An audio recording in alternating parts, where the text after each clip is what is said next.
Magandang araw mga Kanokma PH. Ito po ang inyong lingkod, si Doc Nilo Antalan Magtibay mula B&J Distributors Progressive Poultry Supply, Kaagapay, sa Tagumpay. So mga kaibigan, magandang araw sa inyong lahat. Luzon, Visayas, Mindanao, buong mundo. Nokma PH po tayo. Maraming salamat sa patuloy niyong pagtutok dito sa ating show na sana ay nakakapagbigay ng inspirasyon. Nandito ka man sa Pilipinas, or nasa iba yung dagat ka, sana nabibigyan namin ng kaunting kaalaman at naibsan ng kaunting kalungkutan na iyong nararamdaman. At itawag mo na, baka may mapulot kang kaalaman dito, itawag mo na sa Pilipinas. O ito yung gagawin natin, ito yung sabi. So, thank you. Maraming salamat kasi marami ho nagpapaabot sa amin ng mga pasasalamat. Salamat din sa buong crew ng Nokma PH sa mga efforts na ginagawa nila. Okay, eto na po, brooder na tayo. Magbo-brooding tayo.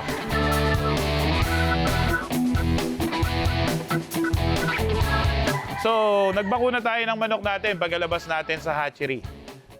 Mayroong mga pagkakataon na walang day-old na bakuna yung iba nating Kanokma PH. But kami ho dito, we do have our day-old vaccination. So, malaking pagkakaiba po pag bakunado ang manok. Hindi naman nangangahulugan na yung bakunadong manok ay hindi natatamaan ng simpleng sipon. Pero once na nilapatan mo siya ng gamot or antibiotic, napakabilis ng recovery. Parang walang nangyari. So, yun yung advantages. At kapag wala hong bakuna, mas malaki hong gagastusin natin. And eventually, baka yung negosyo na gusto natin ay hindi maging maganda yung resulta. Ngayon, nagbakuna na tayo. Anong gagawin natin? Magbo-brooder ba tayo? Indoor o outdoor? So, depende ho sa lugar. Sa mga lugar na kagaya dito sa amin, we're here at Santa Cruz, Murcia, Negros Occidental. Makikita nyo, most of the time, ito yung weather dito. Malamig, no?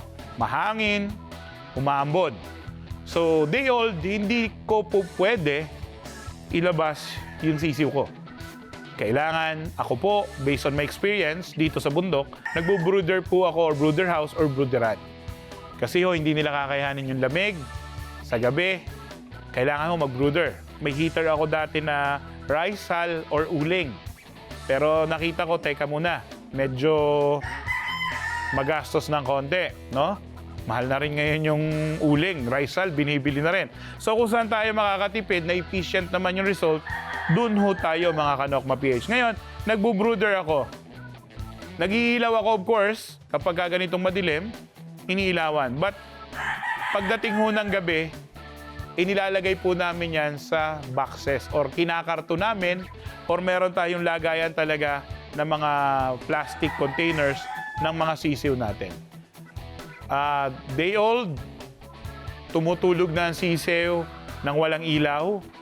Iniilawan na lang namin pag ganitong daytime na kailangan kumain, uminom. But pagdating ng 5, 6, ikinakarton po namin or binabox namin. Bakit ganun, Doc?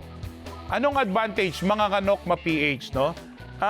Una, hindi nagagamit ng maraming elektrisidad. Okay? Cost efficient. Ikalawa, kapag ang sisiw natin ay nailagay natin sa karton, mas nakakapahinga sila, nakakatulog sila ng tuloy-tuloy, mas mabilis magbago yung fat feathers nila doon sa tamang balahibo. In short, yung metabolism nila, mas lalong nakikita natin yung resulta kasi nga mabilis yung metabolism, mabilis nagpapalit yung balahibo nila. Mas nagiging healthy po sila.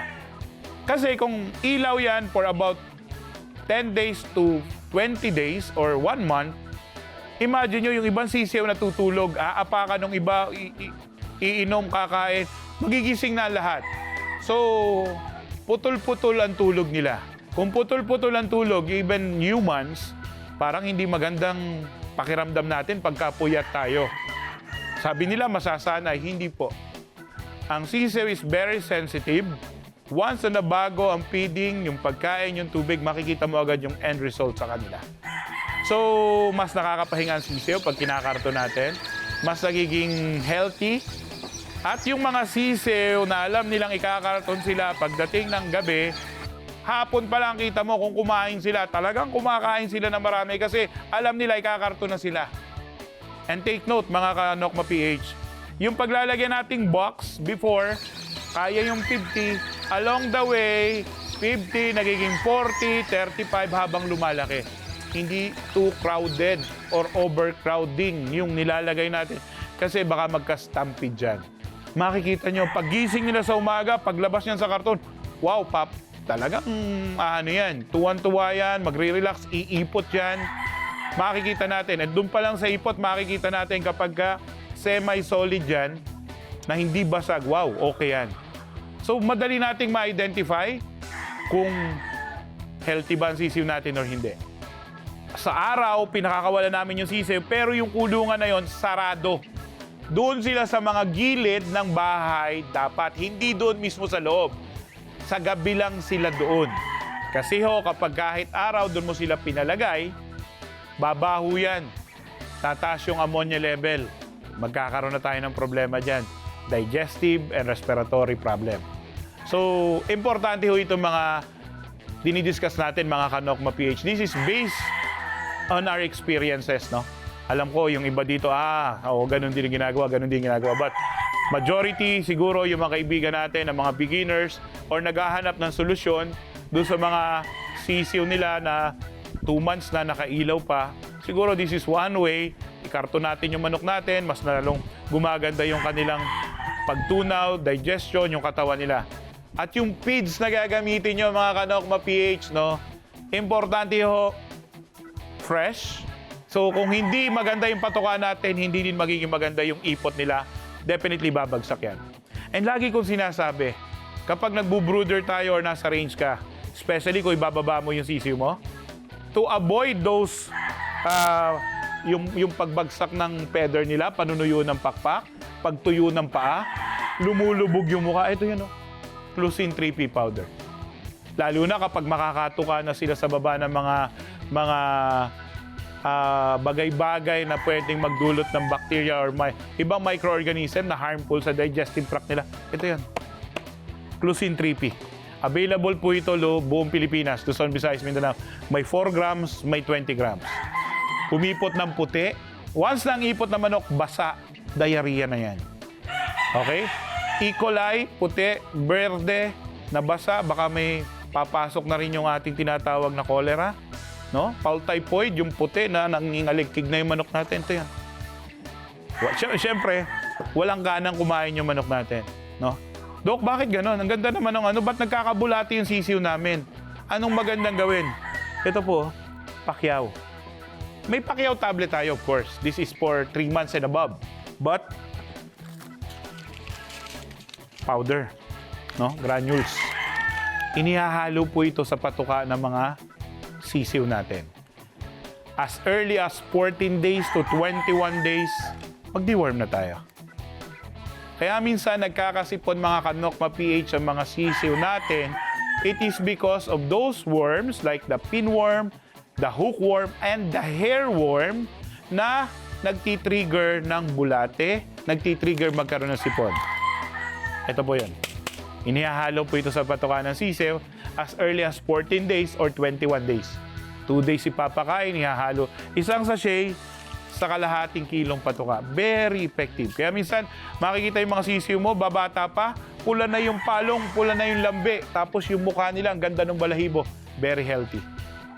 Pero pag nagkakasipo na yan, most probably infested na yan ng bulate. And then yung mga malalaki natin, of course, itong Pacquiao. Okay, Doc, uminit bigla sa lugar namin.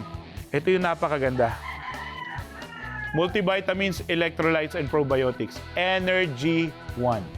Okay? Available din ho yan sa mga leading natin. Poultry Supply and Agribet, Luzon, Visayas, and Mindanao. Of course, sa Progressive Poultry Supply, sa DJ Marketing, JM Poultry Supply, Pacifica Agribet. Available yan sa Mindanao. And of course, mahaba pa yung ating discussion, pero huwag kayong mag-alala. Itutuloy natin yan. Ito, sana sa maikling ating pinagsamahan ngayong araw na ito, ay marami kayong napulot ng mga kalaman na po pwede makatulong sa ating pagmamanuka.